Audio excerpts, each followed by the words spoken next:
नाज़रीन अस्सलाम वालेकुम। मेरा नाम डॉक्टर जयपाल छाबड़िया है और आज मैं बात करूंगा 28 मई जो है इंटरनेशनल एमनेस्टी का डे है, एनिवर्सरी का।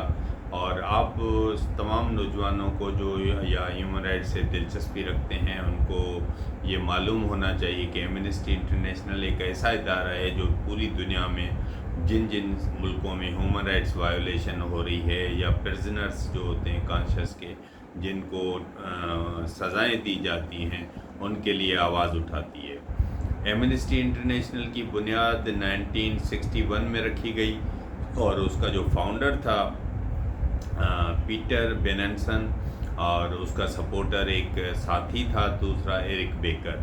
तो पीटर बेनेंसन एक बैरिस्टर लॉयर थे यूके के जिन्होंने इसकी बुनियाद रखी। और उस ज़माने में एक हुआ था कि पोर्चुगाल में 2 स्टूडेंट्स को 7 साल की सज़ा दी गई थी और 4 और थे जिनको दूसरे मुल्कों में सज़ा दी गई थी, जिनके लिए जो पीटर ने एक आर्टिकल लिखा था द फॉरगॉटन प्रिजनर्स और वो यूके के अखबार ऑब्जर्वर में छपा और उसके बाद कई और मुल्कों में भी वो आर्टिकल छपा।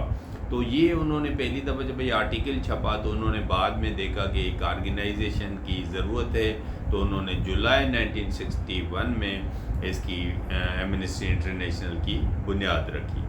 एमनेस्टी इंटरनेशनल इस वक्त दुनिया के 150 से ज़ायद मुल्कों में काम कर रही है और उनका कहना है उनके 10 मिलियन से ज़्यादा मेंबर हैं। और ये भी था कि पाकिस्तान में भी एमनेस्टी इंटरनेशनल की ब्रांच बनी थी, आई थिंक 85 में बनी थी, लाहौर में पहली दफ़ा बनी थी और उसके बाद 90 में कराची में बनी थी। लेकिन उसके जो प्रॉपर काम न करने की वजह से एमनेस्टी इंटरनेशनल ने पाकिस्तान की ब्रांच को आगे चलकर 2002 या 3 में उस पर बंदिश लगा दी थी। और ये सिर्फ बंदिश हमारे मुल्क में तो एमनेस्टी इंटरनेशनल ने लगाई, लेकिन कई मुल्कों ने, वहाँ की हुकूमतों ने भी बंदिश लगाई हुई है। जैसे रशिया में एमनेस्टी इंटरनेशनल पे बंदिश है, चाइना में बंदिश है और हमारे पड़ोसी मुल्क इंडिया में भी 2020 में उस पर पाबंदी लगाई गई है और अभी उसको वहाँ काम नहीं करती। लेकिन उसके बावजूद दुनिया के 150 से ज़्यादा मुल्कों में काम कर रही है और ह्यूमन राइट्स के लिए वो आवाज़ उठाती है। पाकिस्तान में कई जो है, हम जब स्टूडेंट पॉलिटिक्स करते थे तो कई को पाकिस्तान में ज़मीर का कैदी एमनेस्टी इंटरनेशनल ने करार दिया था।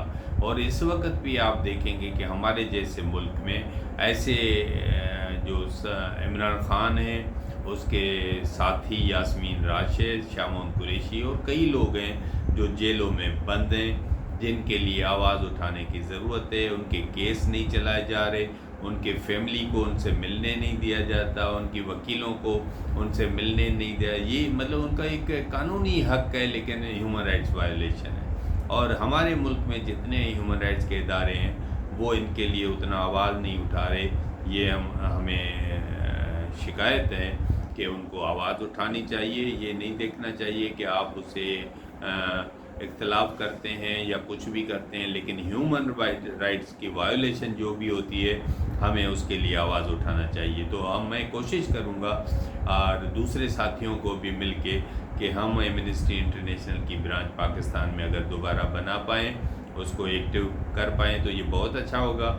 और दुनिया में इस वक्त ये एमनेस्टी इंटरनेशनल जब काम कर रही है और जो जिन मुल्कों में ह्यूमन राइट्स वायलेशन हो रही है उनके लिए आवाज़ उठा रही है, तो हमें पाकिस्तान में भी दोबारा इसकी शुरुआत करनी चाहिए। क्योंकि पाकिस्तान में तो बहुत सेंसर अभी चल रहा है, इलेक्ट्रॉनिक्स मीडिया में, प्रिंट मीडिया में काम करने नहीं दिया जा रहा, बातों को छुपाया जा रहा है चीज़ों को। और जब तक ये पीटर बेनेंसन इन्होंने काम किया तो इन्होंने वो एवार्ड नहीं लेते थे, लेकिन 2002 या 3 में उन्होंने प्राइड ऑफ ब्रिटेन का एक एवार्ड लिया उनकी फैमिली के जोर। उसके बाद एक नोबेल पीस प्राइज जो भी वो भी एमनेस्टी इंटरनेशनल को मिल चुका है, क्योंकि उनकी एक रिकग्निशन है और पूरी दुनिया में वो काम कर रहे हैं। तो हमारे जैसे मुल्क में भी इसकी सख्त ज़रूरत है। तो हमारे नौजवानों को पढ़ना चाहिए, क्योंकि पता है کہ ہمارے ملک میں بہت ساری ہیومن رائٹس وائلیشن ہے۔ بلوچستان میں دیکھتے ہیں کہ جہاں عمران خان جیل میں بند ہے وہاں مارنگ بلوچ کو بند کیا گیا ہے، ایمان مزاری کو یہاں جیل میں بند کیا گیا ہے، کئی بلوچوں کو اٹھا کے ان کو قتل کیا جاتا ہے۔ سندھ میں کافی جو ہے قوم پرست لڑکے جن کو اسٹوڈنٹس یا ورکر ان کو اٹھا کے قتل کیا جاتا ہے۔ میں سمجھتا ہوں یہ سب سے بڑی ہیومن رائٹس وائلیشن ہے۔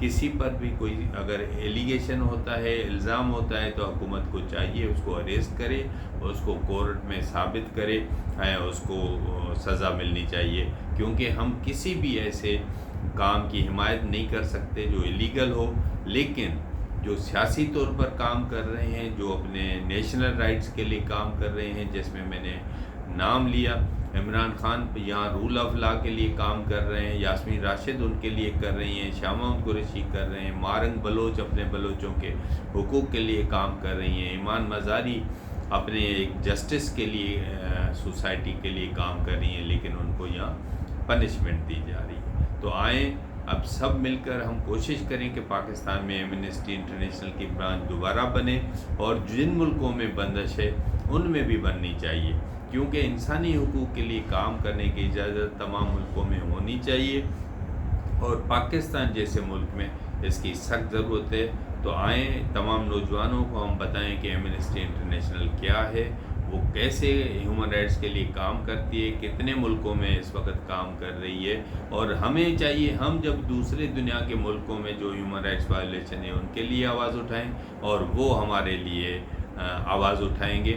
یہی ایمنسٹی انٹرنیشنل کا ایک سبجیکٹ ہوتا ہے کہ وہ تمام دنیا کے ملکوں میں جو بھی ہیومن رائٹس وائلیشن ہوتی ہے، ہم پاکستان میں دوبارہ اس کی بنیاد رکھیں، دوست مل کر، اور اس کی شروعات کریں، اور ہیومن رائٹس وائلیشن جب تک یہاں موجود ہے اس کے لیے ہم آواز اٹھاتے رہیں۔ Thank you very much.